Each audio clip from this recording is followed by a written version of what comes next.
দুদিন ধরে ঘরে বাইরে টুকিটাকি কাজের সাথে একটি গল্প তোমাদের সাথে শেয়ার করছি। বর্তমানে সবচেয়ে বড় দুটি মানসিক রোগের একটি হলো বেশি চিন্তা করা, অপরটি হলো লোকে কি বলবে বা লোকে কি ভাববে। খুব সুন্দর একটা কথা আছে, কি এসে যায় আসলে আমি কেমন, যে যেমন ভেবে নেয় আমি ঠিক তেমনই। অনেক সময় দেখবেন লোকে আমাদের সম্পর্কে কিছু ওপিনিয়ন তৈরি করে নেয় আর আমরা চিন্তায় পড়ে যাই। আজ আপনাদের খুব সুন্দর একটা গল্প শোনাবো। এই গল্প শোনার পর লোকে কি ভাববে এটা নিয়ে চিন্তা করা একেবারেই ছেড়ে দেবেন। এই গল্পটি আমাদের জীবনে আজকের দিনে যে সমস্যা আছে তারই প্রতিচ্ছবি মাত্র। একজন খুব চতুর রাজা ছিলেন, তার একটি পুত্র সন্তান ছিল। সে অনেকটাই বড় হয়ে উঠেছিল, কিন্তু তার একটা অদ্ভুত অভ্যাস ছিল যে সব সময় ভাবতো যে লোকে আমাদের সম্পর্কে কি বলে আর আমার সম্পর্কে কি ভাবে। এই রকম ভেবে দিনের বেশিরভাগ সময় কাটিয়ে দিত। তো তার পড়াশোনার ওপরও মন বসতো না, তার জন্য তার রাজকার্যের ওপরও মন বসতো না। তো এই নিয়ে রাজা খুব চিন্তিত ছিলেন। তো রাজা অনেক কিছুই অনেক উকিল, অনেক কিছু উকুল বৈদ্য যা আছে সব দেখিয়ে কিছুতেই কিছু ঠিক হচ্ছে না। তখন সে মন্ত্রীকে দায়িত্ব দিল, মন্ত্রী যেই করে হোক এই রাজকুমারের দুশ্চিন্তা তোমাকে দূর করতে হবে। তখন মন্ত্রী বলল ঠিক আছে, আমার কাছে পাঠিয়ে দেবেন।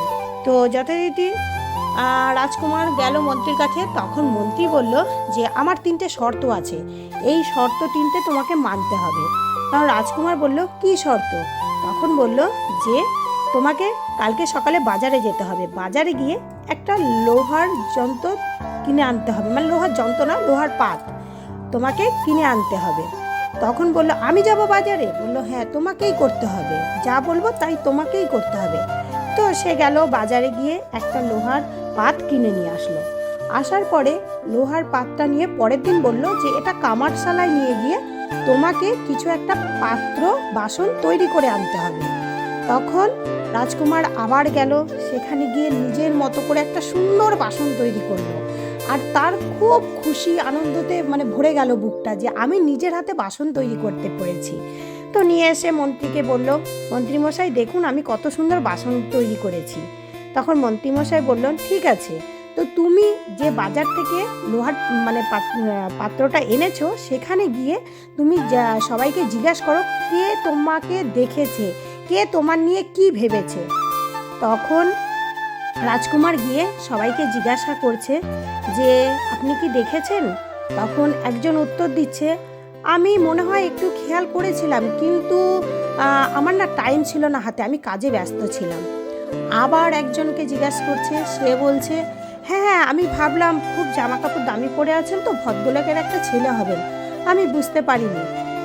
তো আরেকজন বলছে যে হ্যাঁ আমি চিনতে পেরেছি, কিন্তু কথা বলার টাইম পাইনি, কেন আমি কাজে ব্যস্ত ছিলাম।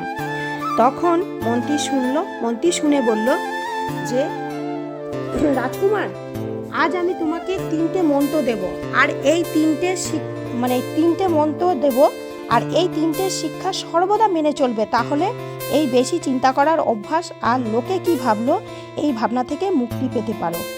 আমার প্রথম শিক্ষা, তোমার জীবনের সবচেয়ে বেশি বিশ্লেষণকারী দ্বিতীয় কেউ নয়, তুমি নিজে। কারণ যতটা কাছ থেকে তুমি নিজেকে দেখো, অতটা কাছ থেকে কেউ তোমাকে দেখতে পারে না। এই জন্য সর্বদা খেয়াল রাখবে, যেমন দুটো দৃষ্টি ঠিক তেমনি তীক্ষ্ণ দৃষ্টি নিজের ওপরে রাখতে হবে। এই দৃষ্টি আমরা নিজের ওপরে রাখার, নিজের ভুল ত্রুটি দেখার, বুদ্ধির দ্বারা নির্ণয় করে নিজের দুর্বলতার উপর বিজয়প্রাপ্ত করার পাওয়ারফুল শক্তি আমাদের মধ্যেই আছে। তাই তোমার জীবনের সবথেকে বড় সমালোচক তুমি নিজে, অন্যরা নয়। দ্বিতীয় শিক্ষা, রাজকুমার তুমি একটা জিনিস লক্ষ্য করেছো, তুমি যখন গেলে তখন ভাবছিলে যে সবাই তোমাকে দেখছে, সবাই তোমাকে চিনে ফেলছে, কিন্তু 99% লোক তোমার দিকে দেখেইনি বা দেখলেও চিনতে পারেনি, কারণ সবাই নিজের কাজে ব্যস্ত ছিলেন।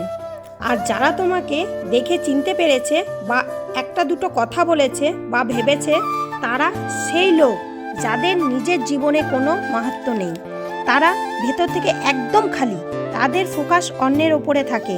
সেই জন্য ওই লোকের কথা বা তাদের চিন্তা ভাবনাকে কেউ পাত্তাই দেয় না।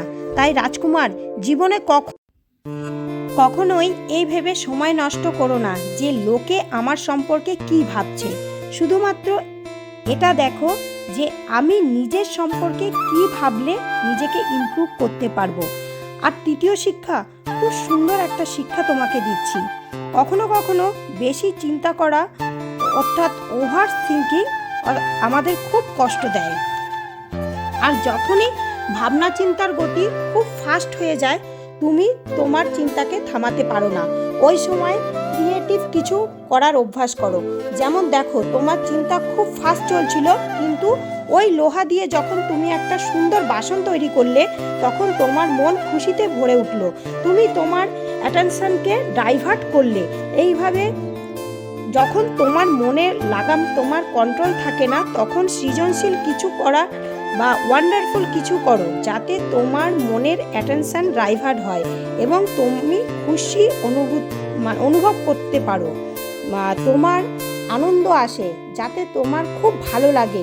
এই 3টি মন্ত্র যদি তুমি মেনে চলো, তাহলে কখনোই বেশি চিন্তা করা এবং লোকে আমার সম্পর্কে কি ভাবছে এর প্রভাব তোমার ওপর পড়বে না। রাজকুমার যখন এটা শুনলো, তখন মন থেকে জড়িয়ে ধরলো এবং বলল, আপনি আজ আমার চোখ খুলে দিলেন। তো বন্ধুরা, আপনাদেরও কি চোখ খুললো? ওভার থিঙ্কিং এর অভ্যাস আমাদের জীবনকে ধ্বংস করে দেয়। অধিক চিন্তা করা আমাদের জীবনে প্রজেক্টরের মতো কাজ করে। বন্ধুরা, প্রজেক্টর কাজ করে কি, ছোট জিনিসকে বড় করে দেখায়। ঠিক সেই রকম আমরা যখন বেশি চিন্তা করি, তখন কোনো ছোট ছোট কথাই বড় হয়ে যায়, আর সাথে তার ইমোশনাল ও তার ভাবনাও বড় হয়ে যায়। তাই নিজের চিন্তা ভাবনাকে সব সময় পজিটিভ রাখুন, সেলফ ফোকাস রাখুন, নিজেকে ইমপ্রুভ করার জন্য রাখুন। তাহলে কখনোই আপনার জীবনে দুঃখ আসবে না, নেগেটিভিটি আসবে না। ওভার থিঙ্কিং একটা অভিশাপ, একে একেবারে বন্ধ করা আবশ্যক। তো বন্ধুরা, এইসব ছোট ছোট কথা আমাদের জীবনকে কমপ্লিট চেঞ্জ নিয়ে আসে। আজ থেকে মাত্র 3 দিনের জন্য প্র্যাকটিস করব no overthinking, only rational thinking. তো কেমন লাগলো গল্পটা অবশ্যই কমেন্ট করে জানাবে। গল্পটা এতটাই বড় যে ভাবলাম যে না, তোমাদের সাথে শেয়ার করব, কিন্তু আমার একটা ভিডিওতে সম্ভব হচ্ছিল না। আমি 2-3 দিন যে ভিডিওগুলো করে রেখেছিলাম, তো সব মিলেমিশে কাজের সাথে গল্পটা তোমাদের সাথে শেয়ার করলাম। তো অবশ্যই কমেন্ট করে জানাবে। আবার চলে আসবো নেক্সট ভিডিও নিয়ে। ততক্ষণ পর্যন্ত এখানেই বাই বাই জানাচ্ছি সবাইকে। সবাই ভালো থেকো, সুস্থ থেকো, আর অনেক অনেক হ্যাপি থেকো। আর এই চিন্তা ভাবনা থেকে দূরে থাকো যে কে কী ভাবলো আর তোমার সম্পর্কে। তো ওই সব লোকের কথা ভেবে লাভ নেই, নিজের কাজে ফোকাস করো। তো বাই বাই, আজকের মধ্যে এতটাই।